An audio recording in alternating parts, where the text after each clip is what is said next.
Newborn Anala was 5 days old when the flood hit. I lost her paperwork in the flood.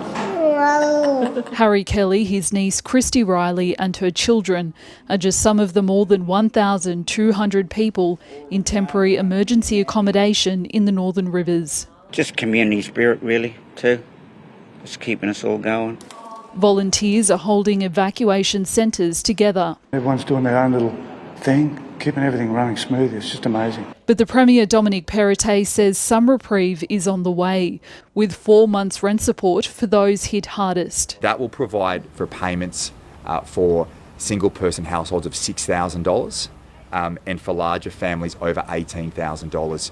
The federal government's supporting half the package, but the Prime Minister's decision to avoid any spontaneous public interaction in Lismore's centre isn't quite supported by the Premier. I think the best way to learn is to get out and about and be on the streets and speak to as many people as possible. Didn't want to be seen where people wouldn't shake his hand.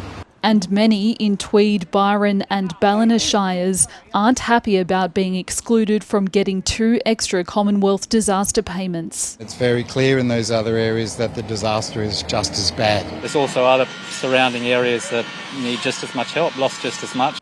In Wardell alone, people have lost everything in their homes. We've had 600 homes directly impacted, and we are going to need extra assistance for those families and businesses. The Ballina Shire Mayor says she's been given a reassurance the money's coming. You define a couple of LGAs early on, the most impacted, and as the damage assessments come in, you will add others to that list. Distressing to see from afar, but for residents living it, the word takes on a whole new meaning.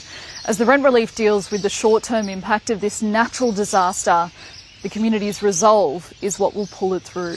Rani, Hayman, ABC News, Lismore.